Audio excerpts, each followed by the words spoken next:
Kalau kamu minta selamat, mau milih yang mana? Ayo, saja kenalan.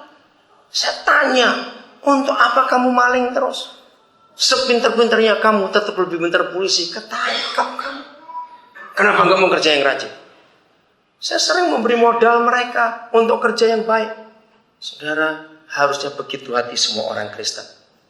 Nggak amin lagi, aduh susah bener. Maka itu saya berani berkata, gereja tidak pernah ada yang siap terima orang gila masuk. Katakan ya atau tidak? Coba ada gembel yang bau masuk ke gereja, ayo disambut atau diusir. Nah itu dia. Ada pelacur masuk pun malah ditontoni dari atasnya. Ih, ini pakaian dari mana ini orang kok? Karena orang bukan kalau pelacur. Sambut. Kalau saya tanya ini kan kaget. Saudara tahu siapa penginjil pertama di dunia? Ayo, penginjil pertama di dunia siapa?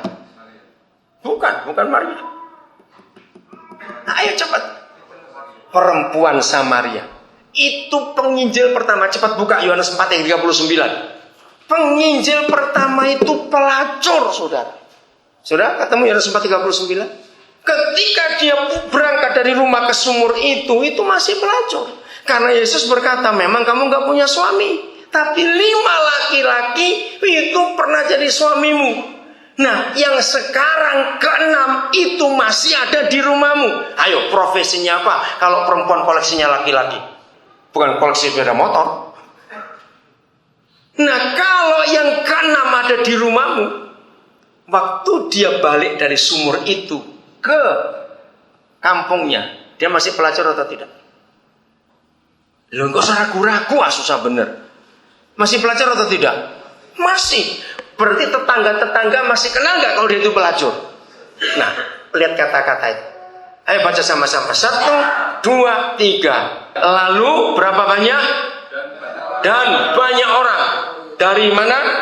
Kota itu Samaria yang? Ayo, yang apa? Percaya kepada siapa?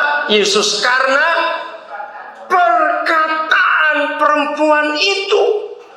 Saudara lihat, begitu banyak orang percaya karena perkataan perempuan itu. Saudara lihat, bagaimana perkataan pelacur bisa dipercaya. Nah, yang penting ada kata satu yang penting. Yang apa? Yang percaya kepada perempuan, kepada Yesus karena perkataan perempuan itu yang ini sama. Nah, itu dia. Yang bersaksi. Gereja hanya pintar mencetak pengkhotbah. Padahal yang Tuhan minta kita harus bersaksi. Coba jawab, apa bedanya khotbah dan saksi? Khotbah apa? Bisa dikarang. Terus? Ya betul, tapi terlalu tinggi kalimatnya. Yang sederhana aja bahasanya. Apa bedanya khotbah dan saksi? Nah gitu aja. Kalau saksi, Jason? Kalau saksi? Iya. Kalau khotbah? Belajar dari orang lain. Oke, dengarkan. Ini kesalahan gereja. Tidak pernah mengajar jemaat jadi saksi tapi jadi pengkhotbah. Suruh sekolah Alkitab semuanya. Enggak apa. Saksi itu cuma perlu 2 hal. Yang kamu dengar, yang kamu tahu, ceritakan. Sudah. Karena dia nggak pernah minta kita jadi pengkhotbah. Katakan amin. Cuma suruh saksi. Nah ini masalahnya. Kalau sampai orang Kristen nggak pernah bersaksi tentang Yesus, itu artinya bukan, enggak belajar lagi. Jangan pakai kata belajar, enggak. Kalau ada orang Kristen nggak bisa bersaksi, itu artinya terlalu tinggi. Jawabannya gampang, nggak pernah jumpa Yesus. Loh, betul nggak? Kalau contoh kecil, ini saya pernah punya teman. Hari itu SBY, ini yang periode pertama SBY, lagi makan, ini di Jogja. Lagi makan di sebuah rumah makan kesukaan SBY ketika SBY dulu masih jadi tentara. Nah setelah jadi presiden datang ke situ. Nah rupanya Pak SBY nggak mau pakai protokoler. Lalu juga waktu Pak SBY tinggal di rumah negara yang di depannya Keraton Jogja, Lalu jalan kaki di Malioboro ke toko batik langganannya. Oh, sampai gempar toko batik itu kaget. Presiden datang. Nah, ketika presiden ini makan di situ, nggak kebetulan ada orang Kristen yang lagi makan di situ. Kena syuting TV, masuk TV. Nah, teman-temannya pikir dia diundang makan SBY. Enggak, cuma kebetulan bareng. Tapi karena di syuting kelihatan. Saudara tahu nggak? 2 tahun cerita itu nggak habis-habis. Ngerti? Karena kenapa orang tanya, kamu pernah makan dengan SBY?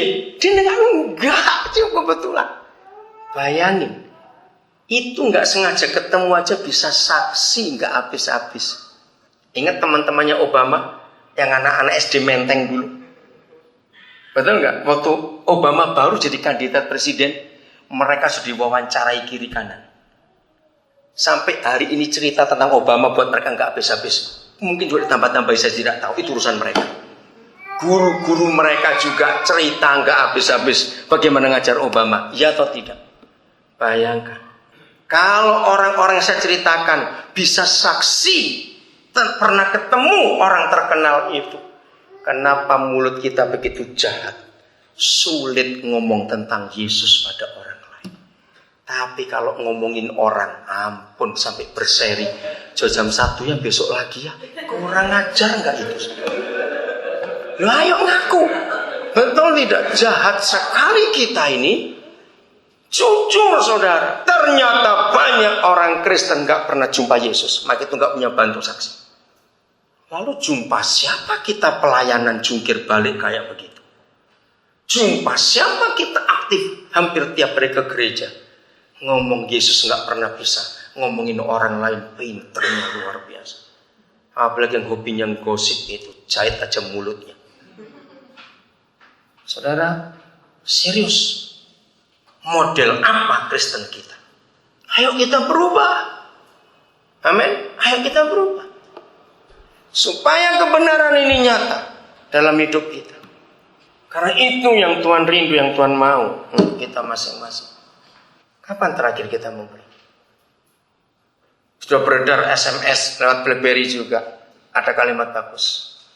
Air yang kita tepuk di sebuah sungai itu nggak pernah kembali lagi. Ya atau tidak? Tepuk air itu di sungai, dia mengalir, nggak akan balik lagi. Berkat yang dari Tuhan harus mengalir. Kalau balik lagi, namanya got, gitu aja sudah. Loh, betul nggak? Balik itu namanya got. Kalau mengalir itu namanya sungai. Nah, banyak orang yang punya got, bukan punya sungai, karena pelit. Ayo kita bertobat hari ini. Amin. Ubah Kristen kita buat Yesus untuk orang lain. Walaupun gak harus ngomong Yesus seperti anak yang dioperasi itu. Saya gak ngomong Yesus pada keluarganya. Tidak. Sampai saya diundang ke kampungnya dibuatan pesta. Saya bilang saya tidak mau. Kalau memang mau, saya baru ngomong hormati Yesus. Dia yang nyuruh saya buat itu. Ayo kita kerjakan.